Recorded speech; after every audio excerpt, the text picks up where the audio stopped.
Night at 8 p.m., which means it's time for another episode of FM Rager. I'm your host, Connor Clifton, joined as always by my lovely co-host, Ned Gale. Ned, how the heck are you? Yo, what up? I'm doing great.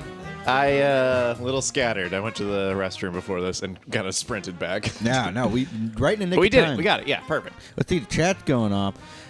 Oh, don't even. I wish I had some Dunkaroos so I could say I was dunkering down. Go to Black's Bodega. They have them for sale there. They do have Dunkaroos. They're back. Yeah, and they do not hold up. I think we talked about this on the show. We did at one point with Joe. Oh, wait. K-Rages disagrees with me, saying I had some not too long ago, and they were so good. Then they held up. That's so rare. Held up. That's so rare. Sorry, my keyboard is jumpy. Hui. Whoops. It was the should have read the whole that tasted chat. So good, yeah. Oh, wow. Ned, how are you doing today? I'm good. It's raining here in the studio. I'm not sure if it's raining at you guys' house yet, but it's leaking pretty bad. Yeah. But we got to leave work early, so, that's never a bad thing. No, it's not. It's really not. It's really awesome to get some more time here at home, get all set up. We've got dinner prepped. We're going to make dinner halfway through the show. I'm excited for that. Very excited. Yeah, we can do one of those talk show things where you show everybody it and then actually put it in the oven and actually cook it and then not show the finished product on the show because it's going to take a bit. Oh, no. My ceiling is actually leaking. Oh, no. Sorry, K-Rages. Sorry about that. All right, Ned. How was your freaking weeking? I see you putting your cue cards up. My freaking weekend was a blast. Sorry for calling you out.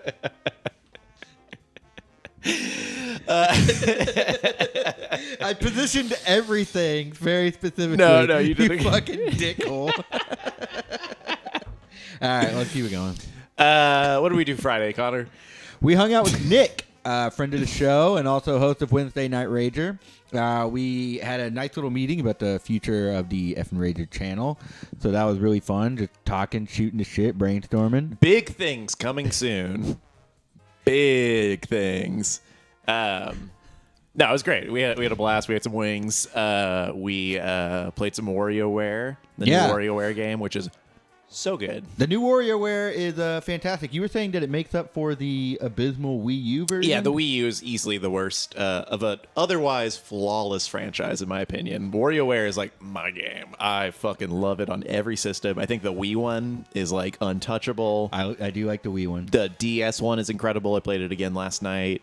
The original Game Boy Advance one. It's all so good. Henchman so fun. Hours sounding off. Wario Ware is a blast. Yeah. We agree. All right, and then so we did that with Nick. Now Saturday, we had a pretty nice day. We actually got to walk around. The weather was nice on this weekend. Yeah. So we walked to U of H, where I'm now a student, and we went to the library, had a nice time, got a lot of sun, got some sunburns. Every time people saw Connor, they're like, "What's up, fish?" And they would knock him on the head. Yeah, we walked around begging people, "Can I get a swipe? I'm so hungry." Yeah, man. like, I'm starving. Let's see. I played a demo with my kid. He stomped me. Yeah. The hardest I've ever laughed during a video was maybe playing WarioWare on the GameCube. Yep. Oh, Necromancy saying he likes the Wii U version. I don't remember I remember one little shooting game, but it just didn't have that many games, if I'm not mistaken. We have the Wii U here, right? We have we have the Wii U and the WarioWare Wii U. We should, we'll give it a shot. Maybe we could do a special stream with Wednesday Night Rager that we can play like 10 minutes of every game. I think we've got them between us. Okay. Specifically when you have to draw a line in exact length. Oh, I think he's being sarcastic. Wait a second. Is someone being mean? Now, we went our separate ways after that walk. And yeah, Connor walked home. I kept walking far off into the distance. Mm-hmm. And then Sunday, what did you do? Sunday, what did we do? I know what I did. I just studied and read papers for school. Nice. I ate lunch with my parents and my girlfriend. It was pretty nice. And Kissing practice, as I call it. Whenever you hang out with... when I eat dinner. Whenever you hang out with your girlfriend and people are like, where's Ned? I'm like, oh, he's at kissing practice. That's like kissing practice with my parents. Getting a few pointers. And then, what did we do? We didn't really do much. We cooked some pasta later that night. Just passed out. I was just pretty much in my room the whole time. Man. I started watching the other two this weekend. Yep. Holy show. shit. If you have not watched the other two yet, 10 out of 10. Loving it right now. True Tarver is incredible. Yeah. Oh, hey, here's something we did since last Monday. We started drinking Yingling. We're in the Yingling biz. Yeah. We're ding, ding, we're ding. Philly guys now. Hey, check it out. Ding, ding with the Yingling. Yeah, there we go. I missed that instant gratification of an audience. Welcome to the Naval Academy, boys. But it's definitely more of a glorified tech demo, the 1-2 switch of its generation. All right. So that was what we did for this weekend. We did something kind of fun today. Now, as a student of U of H, I am allowed to go to their gym, which is a very, very nice gym. And I looked into how to get you to come along with me as my guest of some kind. Yeah, I'm already pretty fucking cut, but it's always good to tone and shape. If that's a thing you do to muscles. Shaping. Like with a butter knife, just smoothing it out.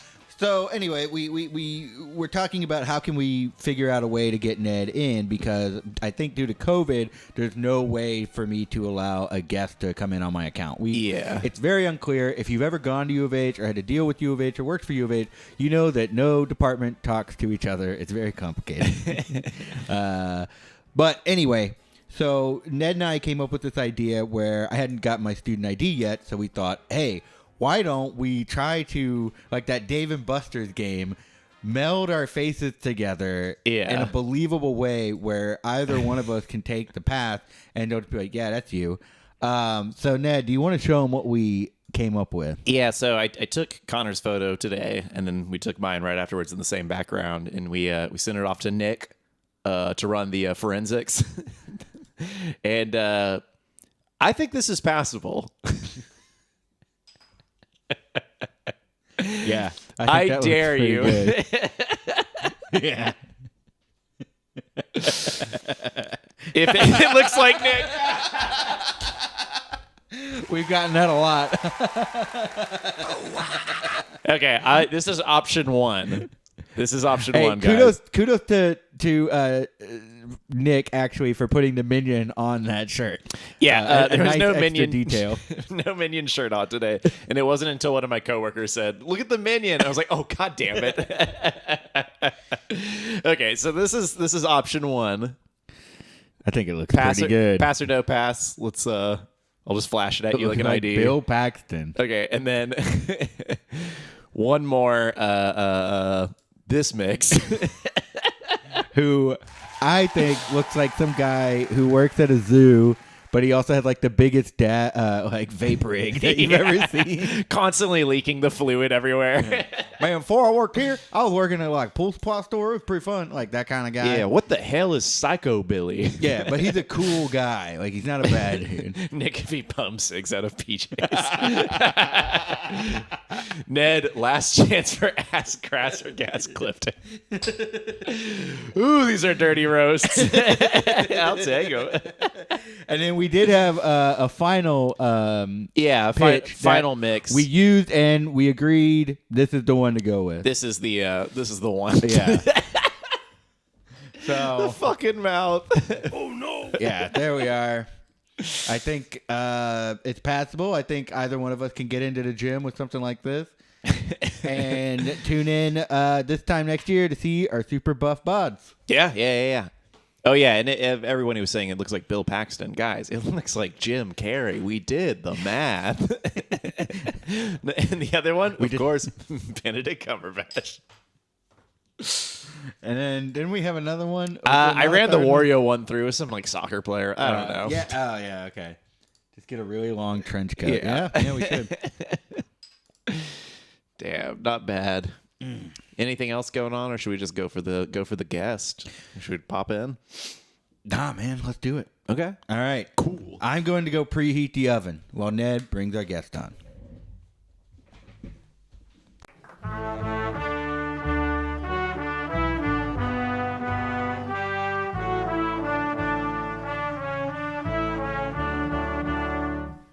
Hey, everybody. Thanks for coming back. Thanks for sticking around if you didn't go anywhere.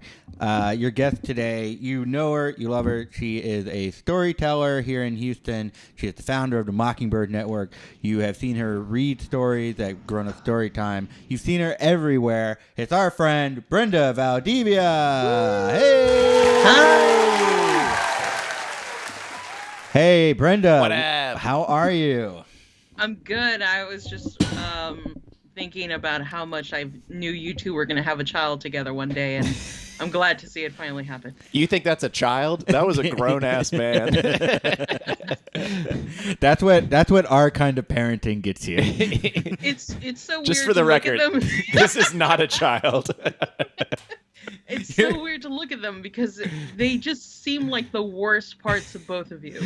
Like I trust both of you individually. But if I saw any one of these two, I would be like, he looks sketch. You don't like that one? No. How does looks this like look he's sketch? in a polyamorous relationship and he hasn't told anyone yet.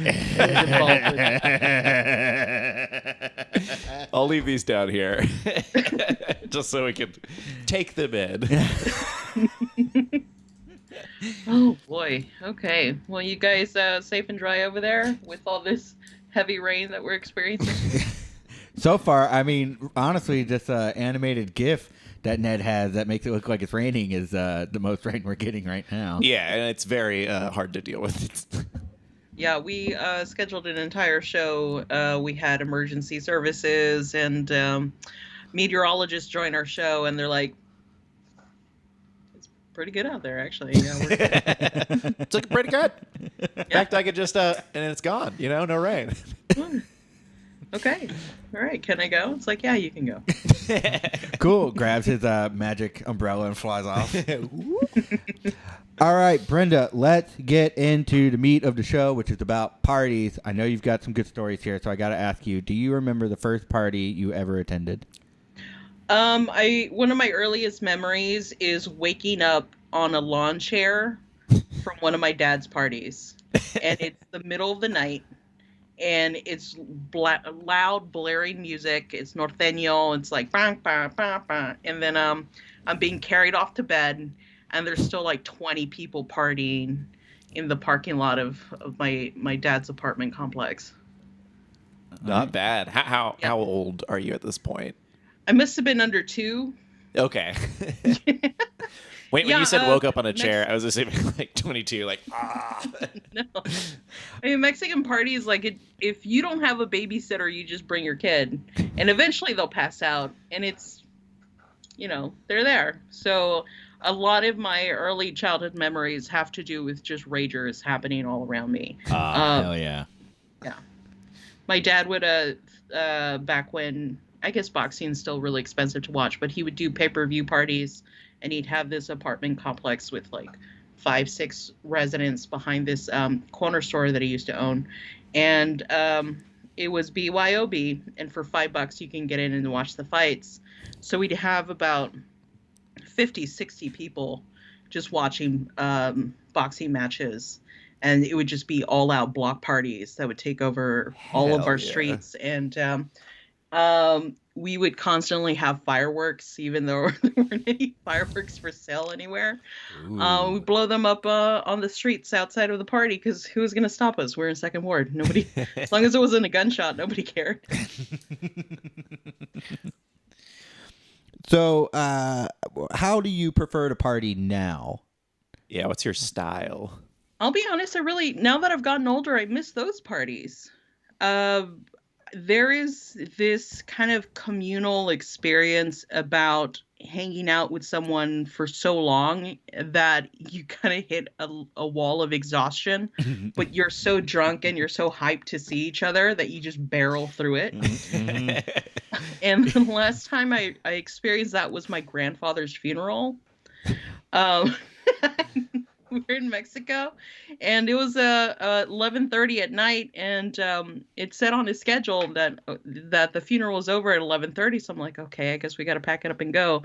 And the funeral director goes on. He's like, we're having drinks outside, so if you guys want to keep the funeral going, that's fine. Let's keep so this we funeral stayed going. there. Pretty much. Like, I hung out with a bunch of octogenarians who we're all trashed with, and we were talking politics and playing music outside, literally in the street in front of the funeral home. Hell yeah. And then we walked home around 4 or 5 in the morning, and I thought, like, damn, this was a fun experience. I really wish parties were more like this in the US. That's great. Did those octogenarians have some pretty radical ideas? Well, a lot of them kind of, yeah, because these are rural folks in areas where the cartel is taking over. So a lot of them have I'll protect you and I'll protect myself sort of mentality. And you got to remember, like, that area was under a lot of different different aspects of battle from the early 1900s throughout. So their entire life has been kind of a series of political or social upheaval. So it's more of leave me alone and I'll leave you alone. But yeah, you start talking to them, that you pull that thread and you'll see some revolution kind of come out of their mouth. Like, people are very proud of Zapata and Pancho Villa and a lot of those rebel heroes from back in the day. Oh, man, I'm showing my ass. I don't know the first thing about either one of them. It's okay. I mean, they've definitely gotten a lot of historical love from machismo culture. I'm not sure if I would consider myself a fan, but I acknowledge that they were there and they had fun. And it is rumored that Pancho Villa at some point had the entire American army looking for him because of a murder that he helped commit along the Mexican border. And it's rumored that he was the tour guide helping them find him. Oh, It's real Bugs Bunny level. Yeah, the whole time he's wearing a goofy wig and lipstick, man. and he's like, yes, right this way. Pretty much. And he would show up to towns, and they're like, "We're looking for Pancho Villa. Have you seen this man?" Pancho who? Photo. It's him. yeah, it comes out with a fruit basket on his head, dancing. And people just go like, "Oh yeah, it's him," and he's like, "It's you," and they're like, "Oh," and he turned and he talked to the soldiers and say, "Oh, they're so excited because he just passed through here." Oh, don't even saying, I love imagining Teddy Roosevelt as Yosemite Sam. Looney Tunes should pivot to just doing history tales and telling old stories. Yeah, That's what they need to do. No more millennial jokes. No more cell phones. Yeah, I don't want to see Daffy talking about Venmo or something like that. I don't want to see that shit. Exactly. Did y'all watch Space Jam? Yes. I did not see the new Space We Jam. were just talking about it Yeah. on the ride home from work today. If anybody would like to watch it, I'd like to watch it. I don't want to watch it alone. No more Space Jams. There you go. That one's for you, Alan Barker. Brenda, did you watch Space Jam 2? I did, and I thought the most heartbreaking part about it is that what could have been the most interesting part about Space Jam, which is a Bugs Bunny having a total disconnection from everything he used to love and know, and like working through his PTSD of like his whole world falling apart, was completely glazed over. And oddly enough, the animation for Looney Tunes was the driest. And I love animation, so I was really excited to see how they upped it, and then they really didn't. So I was kind of disappointed. I was hoping to see Bugs have more of a breakdown. I was like, okay, we're going to see some stuff. And then they just, at some point, okay, spoilers. Yeah, let's just talk spoilers because the ending of that movie's fucking wacky. Take your headphones on. At some point, Bugs literally dies. Like, he's like, I'm going to sacrifice myself. He dies. And LeBron James is like, all right. And like, he walks past a dead Bugs Bunny, hugs his son, doesn't even acknowledge what just happened, and he just keeps going. And I was shocked. I was shocked they let that moment slide. The animation of that moment is just... It's just a like yellow wall of light with the Christ-like bunny rabbit shadow. It's so awful. What a horrible. Did you like the movie, Brenda? I don't want to go off if you were a big fan. No, but considering that the first one, Space Jam is just based on a Nike commercial, so I try not to have too much of a bar for it, but I am disappointed how low they treated their what should be one of the most prized properties, like in lieu of these other properties that they're highlighting. I was about to say, they only showed one property? Are you saying that Looney Tunes is more important than Rick and Morty? Or A Clockwork Orange? Rick and Morty, are you talking about that vape shop in Pearland? That's right, folks. There is a vape shop in Pearland called Rick and Morty and nothing else. Yeah. And they are closed indefinitely. I would imagine for some reason having to do with their name. Give a thumbs up when y'all are done with spoilers. Thumbs up. We're good. Now we're moving on to the commentary of the film. So, Brenda, you were talking about parties earlier, and you've attended a lot of parties at our various houses. Yeah, I have. I think because of Ned and I started doing improv together. We were like in the same level. Yeah, 1 through same 4 classes. like Yeah, that. I actually found some. I'm cleaning out my phone right now to get a new one, and I found some very good pictures. I should have put them on the computer to show, but some great pictures from the first Houston Improv Festival we did with Dr. Cop.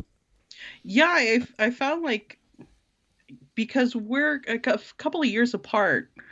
And when I first met you, you had like such a baby face that instantly my brain was like, this is my little brother now. He's my little brother. So for a couple of times you invited me to your house for a couple of house parties. I was like, I'm old. And then I showed up. I was like, I'm not that old. Yeah, you two are great hosts. I always like coming over. Oh, thank you. All right. Yeah, we like to rage. Now, how do our parties compare to the ones that you were talking about earlier? Very tame. Very tame. Our parties are tame. Very tame. Our ragers, you call this tame? It's foaming. Oh. Well, one thing I notice white people don't do is they don't barbecue. Y'all don't do cookouts. And That's I never true. understood that part. Like one of the big tenets of a pachanga or a cookout is you got to have a pit. You got to have some sort of a barbecue pit. I opened the fucking pit. We You had better believe I opened the pit. We had a pit of dips and chips. We asked everyone bring a dip and chip. No. Carne asada, tortillas. Somebody brings a thing We of had rice. chips that had those flavors. What are you Yeah, doing? we had taco flavored chips. We had Doritos. But yeah, like Mexican parties have a lot. It's like very food focused. I think that's why they last so long because people are just like eating all day. Like a Latino Chicano party will start at 2 in the afternoon. They'll set up at 11. They start around 2, and then they end around 2. So we're So like 12 hours? It's a 12 12-hour hours party. of your party. Poof. We usually we let the door unlock around 9 p.m. We really try not to let anyone there till 10 p.m. And then around like 1, Connor just goes to bed. And then I just like slowly kind of Sherpa people out by 2:30, I think. At your birthday this past year, I let you go to bed early. And there were people that were like, is it cool if we're here so late? It's like, yeah, man, whatever. Yeah, Don't Even just said at prom in Mexico, DF, they started at 10 p.m., had chilaquiles at 2 a.m., and I think we left at 4 a.m. Damn, that rules. Yeah. I mean, oh my God, dude. Prom in Mexico, it's next level. Like, they have nothing. Everything is outdoors for some reason.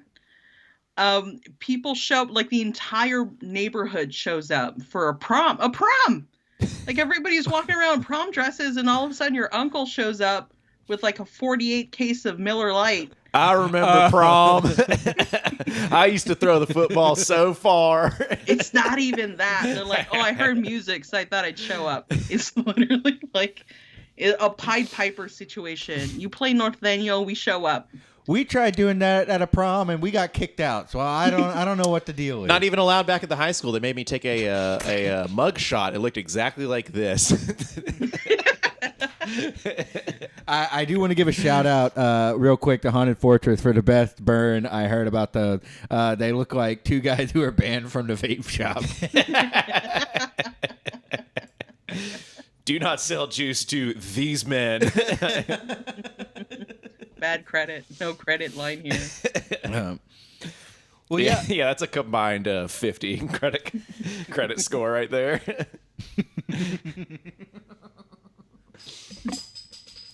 All right. So another thing that you wanted to talk about here was you've been getting back into D&D. Oh, hell yeah. How has that been going?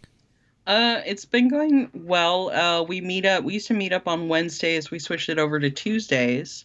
I actually play with Chris Skelton. He's one of my nice gaming buddies. Yeah. And our DM was somebody we met through Feudal Society, James. I don't know if you remember James, but hell yeah. Yeah. So I bet he makes a great DM. Yeah. It makes me realize how much I miss improv and comedy. Because I'm always worried I'm doing things wrong. Like I'm like, oh God, I'm gonna mess this up. If there'll be grave consequences. And in D&D, even if you try to do the right thing, there may be grave consequences anyway. Just how you roll. So that chaotic energy is really nice to just kind of live with. Whatever happens. Even if you have the best intentions, you always end up becoming like a murder hobo. Like anyway, you just show up from town to town, rob the blind, and then, like, kill everyone, and all they try to do is sell you a potion, and they're just nice town folk, and you destroy their life. That's grounds for a throat slitting. What's your play style when you're role playing in a tabletop? I like staying as a true neutral because I tend to play bards. Okay. And I try to role play the character, not too much, but I try to. If you're a force of nature, if you deal with nature constantly, the exposure of animals killing other animals and, turning to the loam if you're dead, if you're whatever, I don't know. But yeah, I feel like that's a good neutral aspect. It kind of grows that sort of behavior. Yeah. I'm an antagonistic shit starter. Yeah, I'm some are chaotic neutral. I'm chaotic dude troll. Yeah. If I check for traps and then I get the trap there, I'm like, I'm gonna set it. Like, I'm gonna do it. What happens if I put my face in it? Yeah. I'm all about rolling a character with as much charisma as possible, and then just talking NPCs and doing things I want them to do. Yeah, that's how we started that cult. Yeah, I DM'd for a round with some of our cartooning buddies, and they started a cult and got everybody in town on board. Got the whole Thieves Guild. A hell of a roll. Just a lot of rolls. Yeah, one of my characters, I never played with this one. I saw it online, but they had a barbarian, and they gave it high charisma but very low intelligence. Regular himbo. That's actually how I rolled in RL.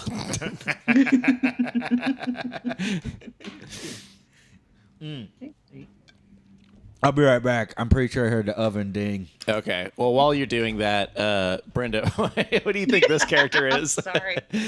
Here, let me replace Connor real quick with this. So gross. I'm thinking this is some sort of, I don't know, barbarian maybe? He just looks like he'll ask for pictures of my feet on Tinder. He just looks like the worst. Yeah. Hey, no disrespect or nothing. I love to see them tiny little feet. I love him. What's your character's name in D&D? I feel like that's not... everyone just like throws the name out like last second. They're like, I don't know, my name's Dag. Or like... Dahlia cortada. Ooh. So I gave her 2 different plant names. So I was like, there you go, that's a plant. Plus it sounds Spanish. It sounds very royal, very exotic. How about yours? What is your called? Mine was a Dag Photo Show. He was a Cajun rogue, pickpocket. Mm-hmm. Pickpocket straight out of Gator's mouth. No lie. What you got there, Connor? Oh, setting a timer. I do enjoy the Effin Rager call-in quests. I think those are a lot of fun. We need to do another one soon. We took too long of a gap between 3 and 4, and I feel like it's time for Call and Quest 5. Calling Quest? Yeah. Oh man, it's been a while. Do you have any ideas for themes? Yeah. We thought running errands would be a killer theme, and it was a flop. And don't get me wrong, funny as fuck, but I think prom, like Prom? yeah, kind of Prom. like high school prom. Would be a good How about theme. homecoming? yeah. Yeah. That's coming up. All right, fuck it. Last Monday of the month, Calling Quest. Homecoming. Yeah, there we go. Next week we got Cold Triplet. Week after that, Calling Quest Prom Edition. I have to admit, I kind of miss the drama of high school. Like, everything was so high stakes back when you were a kid. And now that you're grown up, it's like, oh, he didn't ask me out. Okay, I got to go to work. Anyway. It can be high stakes now. It's not about asking people out. It's about what bottles you throw at what cars. That's how you make a situation high stakes. Also, like, asking people out has gotten any easier since high school. Yeah, you just do it online and then ignore the message if they say no. Yeah, my Tinder is a graveyard of men just saying hey. Graveyard. This fucking nothing dude, he's like, happening hey, sup? Oh, wait. O'Donovan pointed out that Homecoming is the Zine Fest Houston theme. Ah, crap. Well, if we do it before them, it'll look like they're ripping us off. Oh, man. All right. When I set a timer, I put my questions away, so sorry about this. Today I found a note about a nice boy who ate out another boy's culo. What the fuck? Wow. It was Are you a sweet. teacher? I think they are a teacher. Have they bonded before? Aw.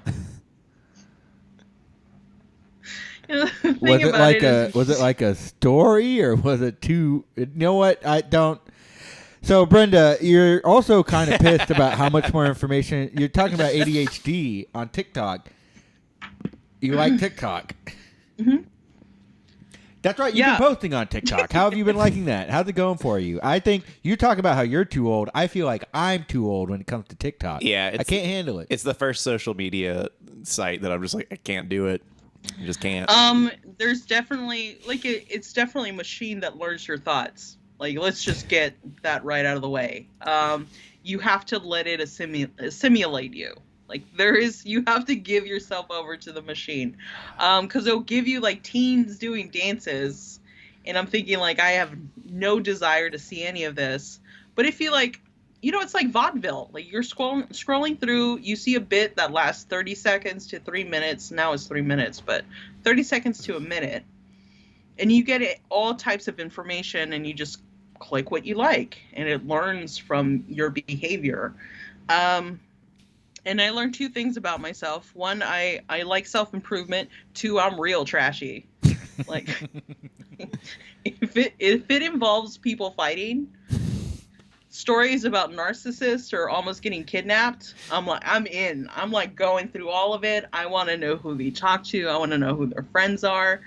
And a lot of these people are much older than the teens you normally expect to see on TikTok. So all of a sudden you're like, your material suddenly becomes video essays. It becomes news organizations. It becomes kind of more adult focused. So it's people in their late 20s, 30s, people my age. So it's one of those that if you think about it too much, it becomes a little unnerving. But if you don't, you just let your brain just float away, and it's great. I think that's what I'm afraid of, is that part. Yeah, hang on. I actually, I have an example of a news organization using TikTok in the worst way possible. Let me pull this up here. Oh, yeah. You want to send it to the Effin Rager Yes, I do. phone number? Just give me a second here. Get that phone line open real quick. But yeah, I Yeah, think I please. might have one that it's pretty terrible. I saved it because it was literally a rabbi using an anime trope to explain moral choice. Hell yeah. Ooh. What show are we talking? You got sauce on this anime clip? I have no idea. Not a clue. So while I looked at, I found it. Oh God. All right, how do I? Just text it to Effin Rager. That number is 910-447-2437. I don't know if I'm going to be able to do that, bud. Yeah, I'm going to have to send it to you in Google Photos. Jesus fucking Google Photos? What the fuck does that mean? Do I check it on my email? It's how I sent you the photos we did I today. hate fucking computers. Okay, send it to Effin Rager at least. Okay. Fuck. Fuck me. Okay, wait, no, just do what you're doing. Okay, I just did it. No, I'll just keep talking. Please. Yeah, wait. So ADHD TikTok. What's going on? Yeah, what was that segue just now? So, I was diagnosed with ADHD, like 5 years ago, officially diagnosed. And for a long time, I would see different therapists, psychiatrists, and they'd always ask me the same thing. It's like, well, tell me about your childhood. And just to be kind about it, I had an unorthodox childhood. So they'd focus on that because I think the drama of it is what kind of drew them in. So I tell them, like, look, I'm actually here because I'm not focusing at work. I'm getting really depressed, really stressed out. And they're like, you have depression because you have a really interesting childhood. But later in life, I went to a different therapist because I was just like, I feel like I'm not getting anywhere. I'm spinning all these wheels. So I met this therapist and I started explaining everything. And they said, it sounds like you're getting depressed because you're not focusing. And it sounds like you can't focus. Have you ever considered you have ADHD? And the truth is, I did many times, but I was always told, like, no, you have depression and that's affecting your attention. As soon as I was tested for ADHD, it became abundantly clear I had ADHD. But the way ADHD presents itself in women is very different from men. Men have hyperactivity. Men have they're much more unable to control their physical actions, control their speech patterns, things like that. For women, we tend to disassociate and tend to daydream. And tend to overanalyze and hyperfocus and become very concerned about our behavior because we're very aware of having ADHD, even though we don't have the term for it. So after I was diagnosed, I was like, cool. Now what? And they're like, okay, we'll take these meds. I'm like, cool. All right. And then really nothing happened after that until I started going on TikTok. And I found all these women who shared their experiences. Brenda, and since I'm so sorry, but my timer just went off. Give me a second. I got to throw the asparagus in the oven. Well, do you want me to show that TikTok while you're gone? Sure.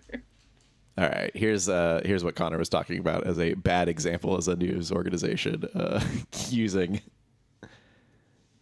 TikTok. This does not look great. Oh, no. Oh, no. Yeah, that's you don't green screen yourself onto that footage. I'll say that. Well, Boy. to be fair, that is, I believe, the intern, maybe a reporter for The Guardian Australia. So it didn't hit them like it hit us. Yeah. Emotionally, I mean. Yeah, okay. As you were. Please. Oh, I thought there was more to that. I was excited to see what she was about to say.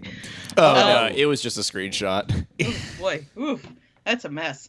Anyway, so yeah, I ended up finding all these resources on TikTok that very easily broke down with the symptoms of women who also have ADHD experience, different terminology, cognitive disorders, executive dysfunction, which is when you know you have to do something, but for some reason are paralyzed by the inaction of it. So I can think about literally working for hours and somehow do everything else except the thing I've been thinking about all day, which sounds like so obvious, but nobody really discussed that with me. I was medicated for it and I went to therapy for it. but the ins and outs of ADHD has been more covered in these 30-second to minute-long videos with clear examples about how it looks like and how it can affect your brain and how it can affect your relationships, that I'm pretty pissed off about it. Like, why isn't this a book? Why aren't there more readily available materials? And because we're so used to cell phones and television and everything at the tips of our fingers, cognitive dysfunction when it comes to attention is gonna jump. Like, it's just constantly jumping. So the population that's dealing with us is gonna get higher and higher until we figure out a way to live with the technology that we have in front of us.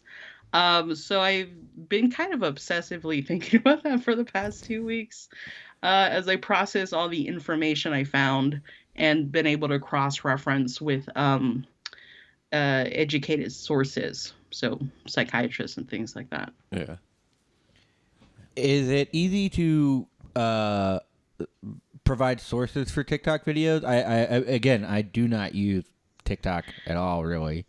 I mean, it's essentially the same thing as with Facebook or Instagram. People will say anything. So they don't necessarily have to say, like, well, I found it in this book. Sometimes it's like, I have this, and this is what I experienced.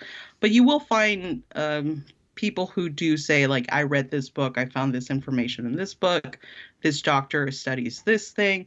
Or actual doctors. There are COVID scientists and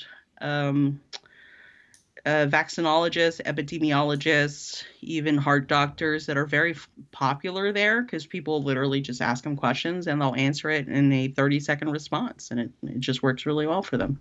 It's a cool resource. I definitely, I guess I'd like to see some works cited sometimes. Maybe MLA format is going to extend itself out to TikToks, and they'll show you exactly how to do the motion on a TikTok for your works cited. I just think sometimes you can read something instead of just have someone just like point to something and then it's another sentence. That kind But if you have executive dysfunction, reading a book can feel overwhelming. Yeah, there you go. So it's one of those push and pulls. I'd much rather read a book, but there are times where I physically can't do it. Like, because my brain is so full of so much other information. And even the name of ADHD is kind of misleading because it's not a deficit of attention. It's a hyper focus on certain thoughts and behaviors. It's almost like OCD because there's certain trains of thoughts you can't let go of, no matter how ridiculous they are. That's why I can like obsess on a hobby or even a series of events and completely pull it apart and think of it from different angles. But I can't make my bed because I'm too busy thinking about this. You know, you should watch some Jordan Peterson videos. He talks about why you should clean your room and make your bed. I haven't seen anything else, so I can't vouch for the guy. But man, do I love cleaning my room. Hey, finally, instead of just because I told you so, somebody told these people this is why you should make your bed and clean your room. And what do you know? It worked. Fuck, that's parenting for you. It feels good, man. It feels good to have a clean house. Turns out looking at your stuff in order feels good. Now, we're getting kind of close to the end of the show here, and we've been asking a lot of people this question, but since you've come to a party that we've hosted over the summer, it may not apply. What do you want to see at the first big post-pandemic party? When will it happen? Come on, news lady, make with the news. Yeah, set a date. When's it happen? I would like to see a no phones policy.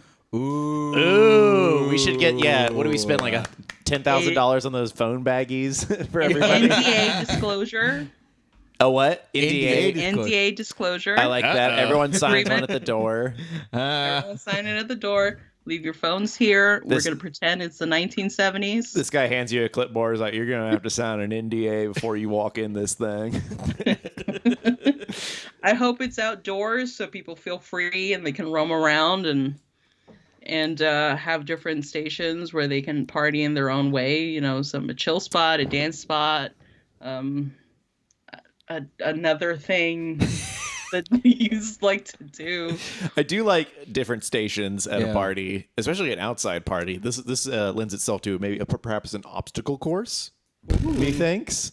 All right, yeah, we'll spend the Effin Rager budget on ropes and take everybody out. How fun! It could be Depends on the route, BYOR. you know? No, I meant the ropes course. Did y'all never do ropes courses? Yeah, I did. The but, company I think we had ropes? very different college experiences with ropes. Oh no, What's- Brenda! I was in elementary school and I climbed a whole rope. What's a ropes course? What is that? It's just I don't know, you're a kid, you climb a bunch of ropes. Oh, you're just climbing. I don't know why I was imagining It's someone just like supposed to doing this be- and you're kind of walking through it real fast. It's supposed to be a team building exercise, but I don't know how it does that at all. you know, because rope. Yeah. Ellen I want a Bacher's- barbecue pit. I want a fire pit. I want a roasted pig no. that like rotates on a spike. You want a roasted pig? Oh yeah, like one of the spinning ones. It should feel like a bacchanalia. Those are old school, man. Oh, this is why you don't want phones and an NDA sign. You know what it is? I think people feel performative with a phone, and it like really pulls them out of the moment. They're either Yeah. checking their phone to leave, or they're checking their phone to take a photo. Mhm. And you know, for one night, we've been so dependent on our computers and our technology to just keep in touch with each other, and like being an adult means you have to adhere to a schedule all the time, pretty much. It'd be nice to have a situation where you don't have to think of any of that. Yeah. So we'd be like, put your phones away, for tonight we experience the pleasures of Bacchus. Yeah. We all put on our masks. Yeah. Okay. You heard it here first, folks. The Effin Rager Masquerade. That's Yeah, coming. that's the first thing that's going to happen. And no one's having an orgy before you think that. Not Don't that just kind of masquerade. whip out your wet ass pieces while wearing your mask. That's not the kind of party we're throwing. Yeah, just like if you get a kind of a chubby dude with a toga and a bunch of bottles of wine, that'll be our bacchanal. I would like that. Hard cut to me just smashing through a window. I shouldn't have played Edward 40 togas. All All like right. duct tape to his hands. I'm duct taped to the toga. I can't. It's like a straight jacket. All right. And then we're at the 50, which means it's time for our final segment of the night. Ned, play that theme.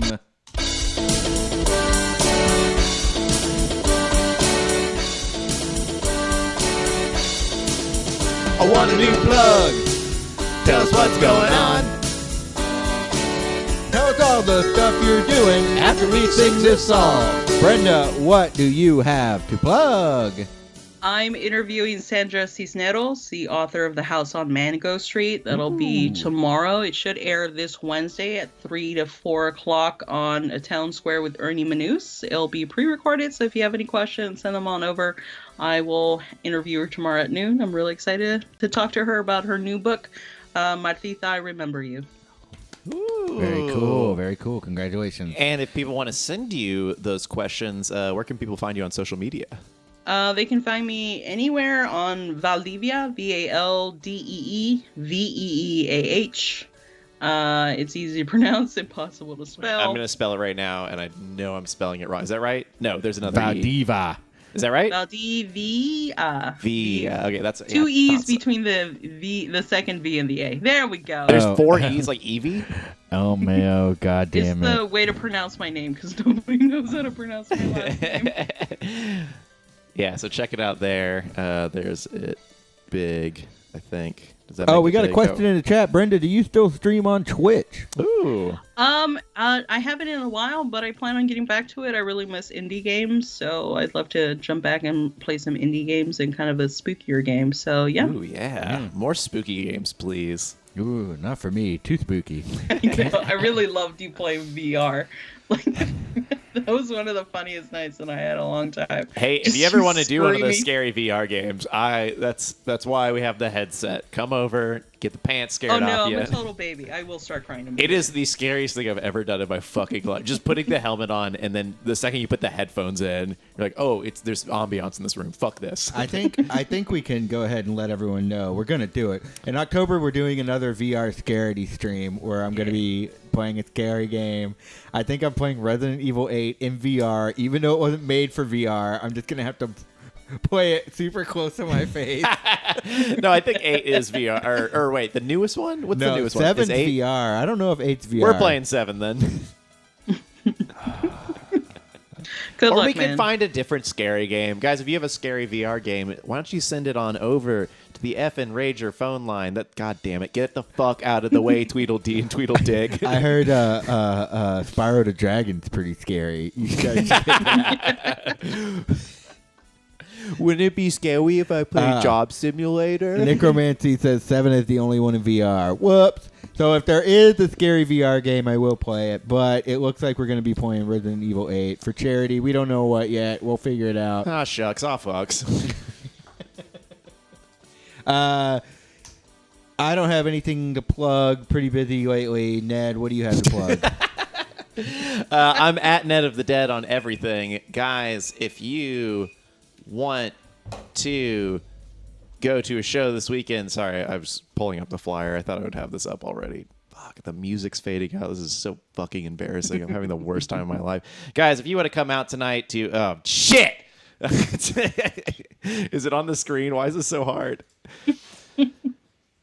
This Thursday, or this Saturday, crap. You got it. I'm not ready for this. I was so not ready. I forgot I was even playing this show. This Saturday at the Red Dwarf, check out a free show, Swimwear Department, Latrania Up, and Uncle Tino. Guys, Latrania Up has a beautiful voice. They're an R&B act out of New Orleans. We met them during the Tiny Desk concert, or Tiny Desk contest. Oh my God.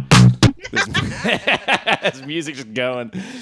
Yeah, come out to Red Dwarf. Come check out the show. It's free. It's going to be fun. Great band from New Orleans who is so danceable and funky and great. In fact, I'm going to post a song from them in the chat so you can give them a listen. Connor, you want to plug your social media before we go? No. Sick. Brenda, do you have any final words? Yeah, thanks for keeping this show going throughout the entire pandemic. I know I've said this to you two before, but the fact that you started before the pandemic and just kept going, it's like one of the few, I believe, feelings of everything's going to be okayness on the internet. So kudos to you both. Thanks so much. Well, you can see us talk about that on Houston Matters. All right. Yeah. All right. That's our show, everyone. We'll see you next Thanks week. for it. Bye, guys.